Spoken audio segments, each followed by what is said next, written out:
bienvenue sur ma chaîne des mailles et des couleurs.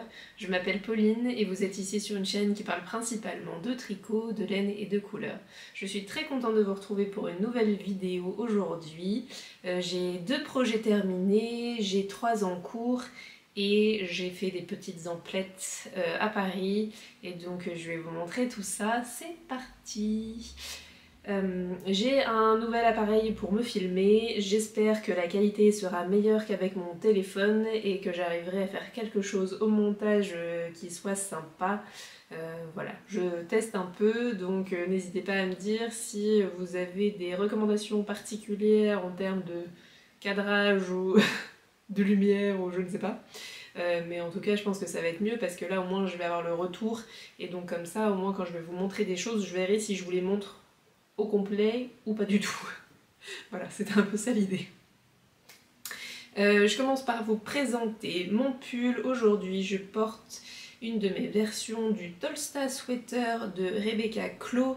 Le Tolsta, c'est un modèle au départ plutôt de t-shirt, mais qui est proposé aussi avec une option manche longue et en 2 épaisseurs. On peut le tricoter avec un fil d'épaisseur plutôt fingering ou plutôt épaisseur entre DK et hareng. Donc on est plutôt sur des aiguilles 4,5, 5 sur la version plus épais, enfin avec un fil plus épais. Ici j'ai réalisé une version donc manche longue, fingering et avec des restes de drops alpaca que j'avais, enfin des restes que j'avais de d'autres pulls que j'avais déjà réalisés. Donc on a le écru, gris clair et puis le noir en dessous. Hop. Voilà. Très pratique de pouvoir me voir, ça va être, j'espère, plus simple pour vous montrer des choses. Donc voilà, mon premier Tolsta, j'en ai déjà réalisé un autre que je vous avais présenté précédemment dans un film de Les Chevaux Solidaires, mais que je n'ai pas encore eu l'occasion de porter parce qu'il est plutôt en mi-saison, mais donc ça, bientôt je pourrai le mettre, ça c'est chouette, j'ai hâte. En tout cas j'aime beaucoup celui-là, c'est un très bon basique à avoir et dans ces couleurs intemporelles là c'est nickel. Voilà. Alors pour mes projets terminés, alors c'est des petits projets mais j'essaie au maximum d'utiliser les restes de laine que j'ai et dans cette optique j'ai réalisé 2 bonnets. Alors c'est 2 Oslo Hat de petites knits. Le premier que j'ai réalisé, c'est un avec de la Sandnes Garn, c'est la Double Sunday de Sandnes Garn. J'avais acheté 2 pelotes l'été dernier pour faire des tests parce que je connaissais pas du tout la laine et depuis j'ai tricoté mon X sweater en orange et écru. Mais voilà, du coup j'avais les 2 pelotes comme ça dans un vert entre kaki et vert foncé. Je crois qu'il s'appelle vert forêt, mais il fait plus kaki que vert forêt, je trouve. J'ai fait la taille M et bon, j'avais pas assez de laine pour faire la taille, enfin pour faire la hauteur qu'elle recommande, donc je l'ai fait un peu plus court, mais franchement ça va, il se porte bien quand même. Bon, moi j'ai une grosse tête donc il sera pas pour moi, mais voilà, je compte l'offrir à quelqu'un qui n'aura pas une aussi grosse tête que moi, ça devrait pouvoir se trouver. Et par contre là celui-ci est pour moi, donc c'est un autre Oslo Hat que j'ai réalisé, celui-ci, dans des restes que j'avais de Merino Soie et Yak de Eline Hélène qui s'appelle, c'est la Yakuza Deka coloris Amour. J'avais réalisé un châle déjà avec les écheveaux que j'avais. J'avais 5 écheveaux au départ, j'en ai utilisé 3,5 pour mon châle et donc il m'en restait 1,5. Là je crois que j'ai utilisé 110 grammes pour ce bonnet là. Et donc voilà, pour moi c'est juste bien et je suis contente d'avoir un bonnet qui va parfaitement bien avec mon châle parce que c'est quand même une couleur particulière donc j'ai déjà un manteau vert, donc après ça commence à faire beaucoup de couleurs différentes, si en plus j'ai un bonnet d'une couleur différente. Donc je sais pas si j'aurai tellement l'occasion de le porter là d'ici dans les prochaines semaines, mais sinon ça sera pour l'année prochaine, ça sera très bien. Et j'aime beaucoup ce modèle, le Oslo Hat, parce que c'est que du jersey, et donc on est vraiment en mode pilotage automatique. Ça mange pas mal de laine, donc on peut pas faire ça avec des tout petits restes.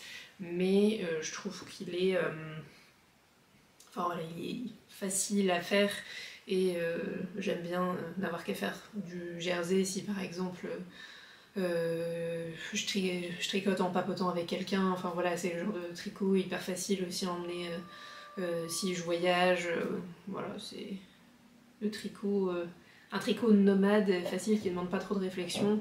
Voilà, faut juste mesurer de temps en temps où on en est pour pouvoir passer à l'étape suivante, mais vraiment très facile et il y a plusieurs tailles, donc si jamais vous cherchez un modèle de bonnet vraiment facile que en jersey, il est parfait. Et je pense qu'il existe en français. Ça fait partie des modèles de petites knits qui ont été traduits. Voilà pour mes 2 projets terminés. Ensuite, nous avons dans mes encours, le premier encours, au roulement de tambour, vous allez être très surpris, il s'agit d'une chaussette. Toujours mes petites chaussettes. Alors, je crois que c'était la dernière fois que je vous avais montré les chaussettes, les laines chaussettes que j'avais reçues le bruit des aiguilles. Je me suis empressée de bobiner cet écheveau-là qui est un écheveau donc en 85% mérinos, 15% nylon avec le petit contrastant bleu. Et on est sur le coloris ici I Smell Snow, c'est les coloris de la gamme de Gilmore Girls en lien avec la série Gilmore Girls, et le contrastant c'est le bleu roi. Et donc je fais un modèle de chaussettes toujours le même, c'est le Basic for Play de Will Wickman, et voilà, qui est juste cette fois, d'habitude je fais des côtes 1-1 et là je fais des côtes 2-1 pour varier un petit peu, mais donc on est sur un modèle de chaussettes avec un petit talon renforcé, voilà, tout simple, mais je trouve que les coloris sont très jolis, j'aime beaucoup, et puis c'est vraiment intemporel aussi comme couleur, donc voilà, et la laine est très douce aussi, très chouette à tricoter. Voilà mon petit tricot chaussette habituel que j'emmène partout avec moi. Je ne m'en lasse pas. J'ai ensuite un pull que je vous avais montré la dernière fois, mais j'étais au milieu de l'empiècement, je crois. J'avais pas encore fait grand chose. Et là, on est plutôt sur la fin. Voilà, dans un très joli rouge et beige. Je me vois même pas en entier. Voilà. Il s'agit du Baffin Sweater qui est dans le livre Arctic Knits. C'est Wei Chen Shan qui a créé ce livre. Elle s'appelait avant sur Instagram de Petite Knitteur et elle a changé récemment son nom à Saski Co.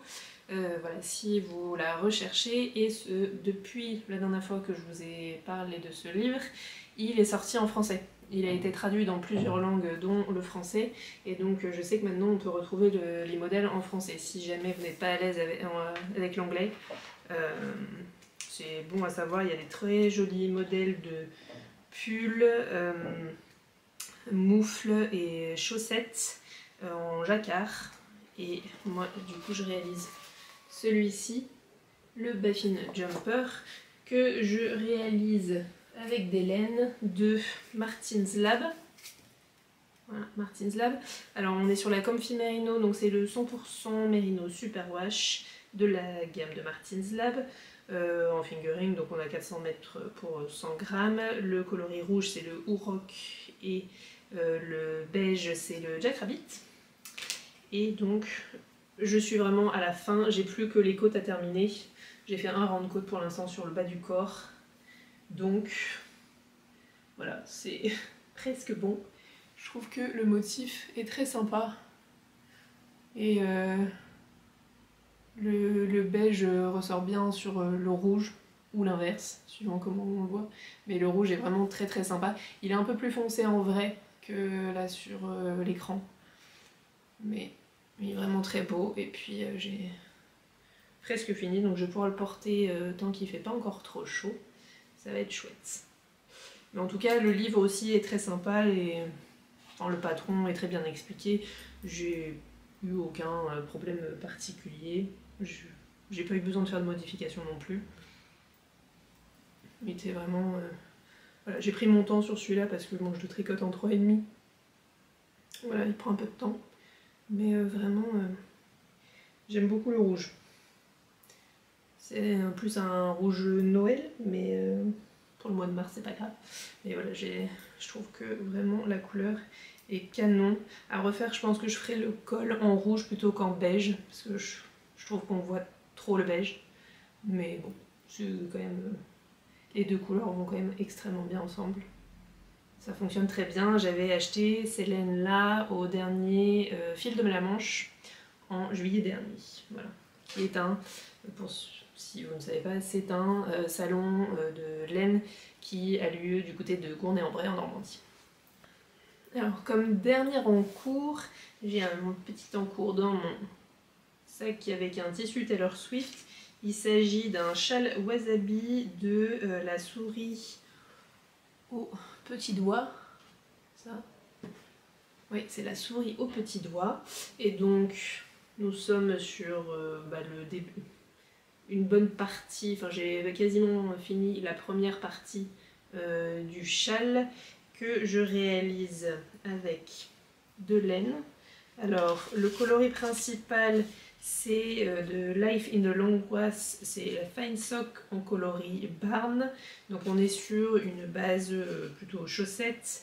Il y a 435 mètres pour 100 grammes, 75% mérino, 25% nylon. Donc on est sur un très joli rouille. Et pour faire le motif, j'utiliserai un mini qui vient d'un kit chaussettes de laine et chaudron. Que j'ai déjà réalisé des chaussettes avec les chevaux mais sans le mini, et donc ce mini là je crois que c'est la base de laine et chaudron qui est en 75% mérino et 25% nylon aussi. Voilà, que j'avais dans mon stock, mais j'ai pas le nom de couleur parce que j'ai plus l'étiquette, mais en tout cas je pense que les deux ensemble ça devrait faire un petit châle qui est très sympa.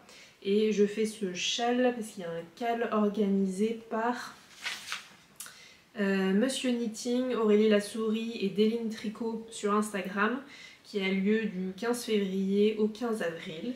Et donc je l'ai vu passer sur Insta et je me suis dit, ma foi, il a l'air très mignon ce petit châle. Et donc voilà, je me suis lancée et ça faisait un moment là que j'avais cet écheveau au rouille et je savais pas trop quoi en faire, enfin je pouvais toujours en faire une paire de chaussettes, mais je me suis dit que là pour la mi-saison, s'il y avait un petit châle comme ça, un écheveau, ça serait pas mal. Donc je vais finir les côtes de mon pull et puis je vais faire celui-ci aussi, je pense assez rapidement dans la foulée. Et puis une fois que j'aurai fini ça, je pourrai me mettre à mes hauts d'été. Voilà, c'est l'objectif. J'aimerais commencer un autre châle après, mais en priorité, je vais me mettre au haut d'été à manches courtes pour pouvoir les porter là ce printemps et cet été. Voilà pour mes petits encours. Ils sont relativement bien avancés. Pour la chaussette, je ne me mets pas du tout d'objectif. C'est voilà, celui que j'emmène dans les transports en commun, ce genre de choses. Ça va se faire au fur et à mesure, mais j'aime toujours autant tricoter des chaussettes, surtout avec la laine autorayante, vraiment je trouve ça vraiment super. Voilà pour mes encours. Et là, j'ai acheté plein de choses. Plein de petites choses à vous montrer. Alors, tout d'abord, j'ai ce très joli tote bag. Alors je ne sais pas si vous connaissez Lil Weasel. Lil Weasel, c'est une boutique, enfin 3 boutiques qui sont dans le centre de Paris, dans le 2e arrondissement, si je ne me trompe pas. Et en fait, il y a un petit passage, le passage du Cerf, où il y a 3 petites boutiques différentes. Alors la 3e est ouverte il n'y a pas longtemps, mais donc il y en a une où il y a du tissu, une autre où il y a tout ce qui est mercerie, aiguilles à tricoter et fil d'été. Et la 3e qui a ouvert récemment, il y a toutes les laines, on va dire, d'hiver, voilà, tous les fils d'hiver. Et ma foi, la boutique est super jolie, très agréable, et il y a plein de belles choses. Et donc on m'a offert le tote bag, bon, peut-être parce que j'ai acheté beaucoup de choses, mais en tout cas, voilà, j'ai passé un bon moment. Et ce qui est rigolo en fait c'est qu'il y a un tote bag différent, enfin un logo différent suivant chaque boutique, où là il y a une petite belette qui tricote, et sinon il y a dans une autre boutique belette qui coud, et puis sinon une petite belette qui brode. Et j'ai trouvé ça vraiment très très mignon. Il y a même le papier peint qui va avec derrière la caisse dans la boutique. Je trouve ça extra, je trouve que voilà, en termes d'image de marque et tout ça c'est très sympa. Et donc j'ai trouvé différentes choses.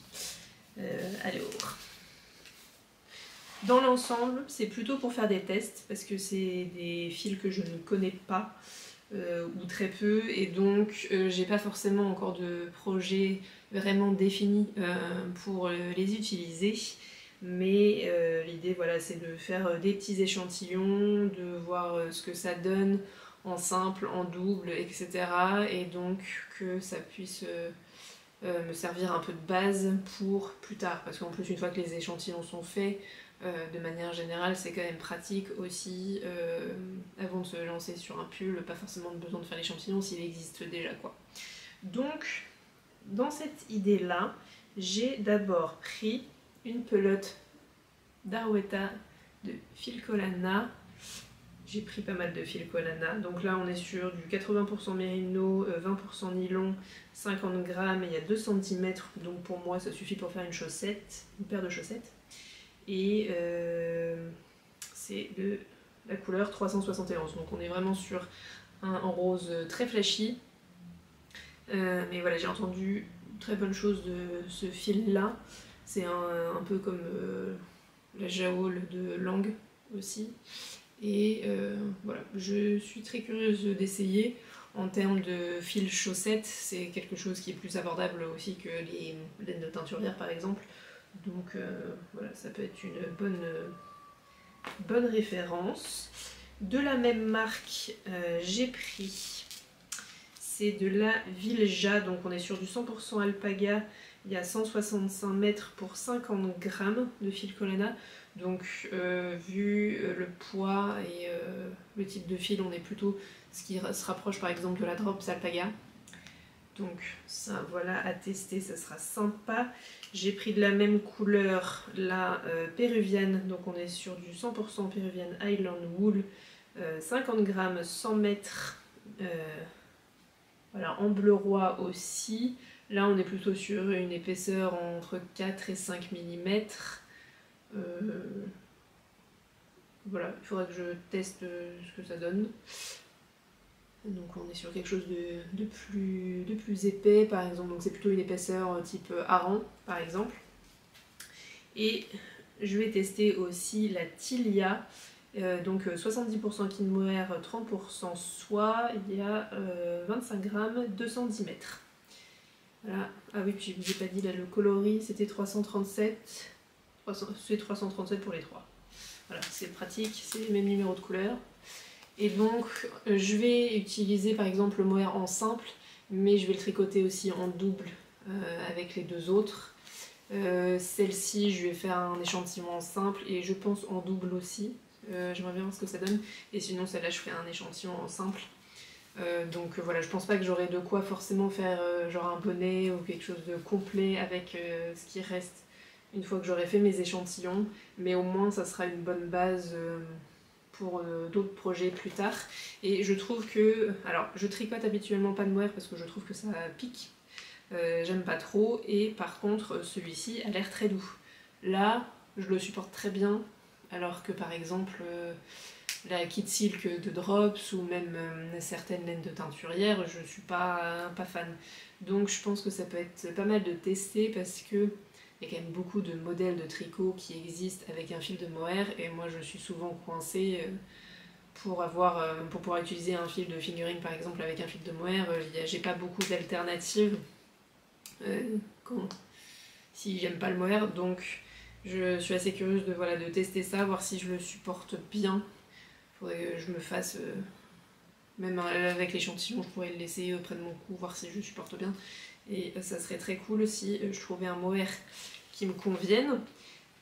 Dans la même idée, je vais tester le mohair de Knitting for Olive. Là, on est sur 70% mohair, 30% soie. Et c'est la coloris Dusty Petroleum Blue. Voilà, de Knitting for Olive. Et je le trouve assez doux aussi. Donc ça va être sympa à tester. Et j'ai pris aussi une pelote du Merino. Fingering de Knitting for Olive. Là on est sur 50 grammes, 250 mètres, donc c'est vraiment très fin. Voilà, ils mettent aiguille 3 mm, mais ça me paraît même plus fin que la Baby Merino de Fonty par exemple, pour comparer. Mais en tout cas, les deux couleurs ensemble sont très jolies, et donc pareil, je vais faire des échantillons en simple, en double, et puis en double ensemble. Et je vais voir ce que ça donne, mais je trouve la gamme de couleurs de Knitting for Olive est canon. En tout cas, là dans la boutique, ils avaient une palette de couleurs vraiment super jolie. Je pense qu'ils n'ont pas tous les coloris, il y en a vraiment beaucoup chez Knitting for Olive. Et vraiment, c'est super joli. Donc voilà, j'ai hâte de tester aussi. Et pour un dernier test, j'ai pris une pelote de Gilliatt de Dererum Natura. C'est le coloris Granite. Donc là on est sur du 100% laine, il y a 250 mètres pour 100 grammes et on est sur des aiguilles entre 4 et 5. C'est de la laine Mérinos Cardée française. Voilà, c'est une marque 100% française et ça fait un moment que je vois leur laine et je voudrais tester. Alors c'est pas ce qu'il y a de plus doux, c'est vraiment une laine rustique. Voilà, et puis c'est pas... Les couleurs voilà, sont un peu... c'est mix aussi, donc on n'est pas sur quelque chose de super doudou comme là de l'alpaga ou quand c'est directement sur la peau, il n'y a pas de problème. Ça reste doux quand même, je trouve. Et puis après, pareil, je vais faire un échantillon, je vais le laver et je vais voir ce que ça donne. Mais par exemple, je pense me faire un Dogmar de petite knit. Je sais pas encore quelle version, ça sera soit le pull, soit le pull avec un zip. Et je pense que ce type de fil là serait très sympa parce que pour l'échantillon ils mettent entre 17 et 19 mailles. Donc pour le Dogmar de petite knit, je pense que ça serait pas mal. Et je voulais pas prendre directement une quantité pull parce que bon, voilà, c'est quand même un budget. Mais je vais tester, et puis là si je fais un échantillon j'aurai largement de quoi faire un bonnet par exemple pour utiliser le reste de la pelote.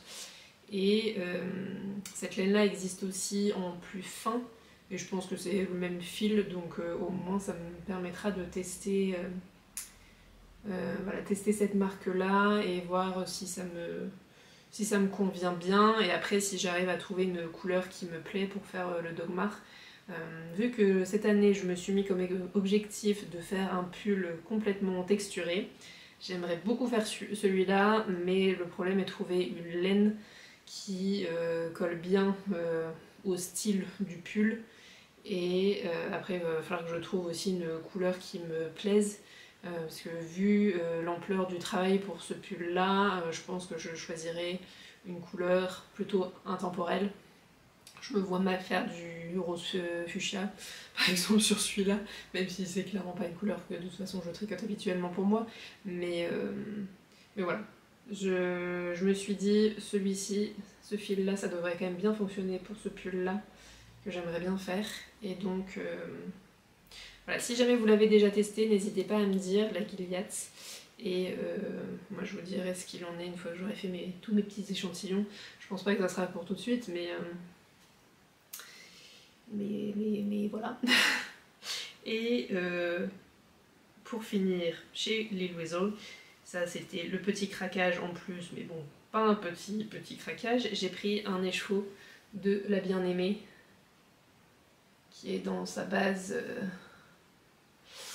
Mérino Super Sock. On a 425 mètres pour 100 grammes, c'est du 75% Mérino, 25% nylon, et le coloris c'est le Atsulita.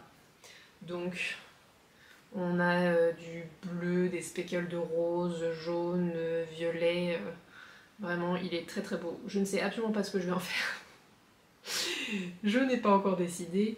Je pense pas que je ferai des chaussettes, je pense qu'il sera bien plus mis en valeur par exemple sur un pull, genre une marinière où je ferai les rayures avec ce coloris là. Je pense que ça pourrait être très sympa à voir ce que je mets comme couleur de fond. Voilà, je sais pas du tout ce que je vais en faire, mais en tout cas je trouve que là tous les petits speckles et tout ça, tous les changements de couleur, c'est super beau, j'adore. Voilà. Je suis contente d'avoir cette caméra pour vous montrer les choses de plus près comme ça et que je vois aussi ce que je vous montre. Trop bien. Donc voilà, ça c'était le petit craquage et je connais la marque La Bien Aimée mais je ne l'avais pas encore testé et donc voilà, je me suis dit que c'était l'occasion. Mais clairement on est bon, sur la laine de teinturière certes, mais sur la laine de teinturière avec un budget bien plus conséquent, là on va dire, par rapport aux échevaux chez la plupart des teinturières. Là il faut compter 10 € de plus sur un écheveau. Alors je sais pas si c'est son tarif habituel ou si c'est le tarif revendeur, mais quand même voilà, il faut savoir que ces échevaux coûtent plus cher que la plupart des teinturières. Après c'est très beau, hein. Mais je sais pas si la laine est différente, si c'est un fournisseur différent ou quoi, mais voilà, en tout cas il faut savoir qu'on est sur un budget bien plus important que sur les laines de teinturière habituelles, qui sont déjà voilà, des produits assez haut de gamme. Voilà, donc ça c'est mes merveilleuses trouvailles chez Lil Weasel. Et sinon j'ai été aussi à l'atelier de la création, j'en ai profité de mon petit passage à Paris. Là j'ai pas pris grand chose, mais j'ai pris 2 pelotes de Jaol de Langue, donc on est aussi sur de la laine chaussette. Alors le prune c'est le coloris 83.0366 et le vert c'est le 83.0316. Et je pense que les deux iront très bien ensemble. Je pense que je ferai des chaussettes dépareillées, c'est-à-dire il y en aura une où le coloris principal sera le vert avec contraste en violet, et sinon l'autre coloris principal violet prune avec le contraste en vert. Et je verrai si je fais pas un petit motif comme ça. Mais je trouve que les deux vont vraiment très bien ensemble. Et c'est la laine que j'ai utilisée pour mes premières chaussettes. Et elle vieillit plutôt bien. Elle passe à peu près, on va dire à peu près en machine. Bon, je préfère les laver à la main, mais bon, ça passe à peu près en machine. Et ce qui est sympa, c'est que vous avez à l'intérieur, en fait, il y a une petite bobine de fil pour pouvoir renforcer ou réparer vos chaussettes si besoin. Mais ça veut dire qu'on a 50 grammes, mais moins de métrage. Il y a 210 mètres pour 50 grammes et en fait dans les 50 grammes il y a la petite bobine, donc il faut le savoir que c'est pas il n'y a pas 50 grammes de laine. Vous avez la pelote de laine plus la petite bobine à l'intérieur pour renforcer qui font 50 grammes. Oups. Voilà, juste à savoir, mais du coup ça me fait pas mal de laine chaussette en plus. Mais ça fait partie vraiment les petits coloris aussi trop sympas à avoir. Voilà. Voilà pour mes trouvailles parisiennes. J'ai passé un super moment dans les deux boutiques. Si jamais vous passez à Paris, l'atelier de la création, vous avez une boutique dans le 14e, une à Boulogne-Billancourt et une à Vincennes. Vous avez du tissu, de la laine, de quoi faire des bijoux, tout ce qu'il faut en termes de mercerie, boutons, etc. Voilà, et puis du coup Lil Weasel c'est du tissu et principalement de la laine. Voilà, c'est principalement tricot, mais il y a aussi du tissu, il y a différentes marques, il y a beaucoup de Liberty, il y a aussi Atelier Brunette comme marque. Voilà, il y a des jolies choses aussi, mais c'est vrai que c'est principalement pour la laine que moi j'y vais. Je pense qu'ils sont principalement connus pour la laine aussi.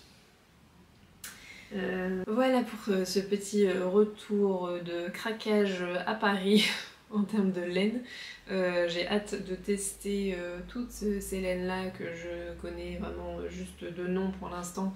Je suis contente d'essayer d'autres laines qui sont, on va dire, plus abordables que les laines de teinturière aussi. Voilà, on est sur des laines industrielles plus abordables.